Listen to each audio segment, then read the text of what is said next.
Hej, jeg hedder Steffen. Jeg vil gerne fortælle dig lidt om Sparvinduers vinduer og døre. På alle vores døre og vinduer benytter vi super lavenergiruder, som er den mest moderne form for energiruder på markedet lige nu.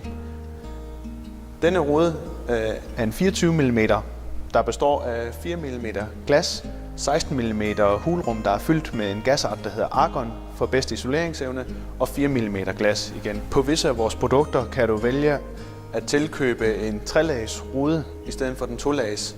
Den 3-lags rude giver et mindre varmetab indenfra, men også en dårligere varmegennemstrømning udefra.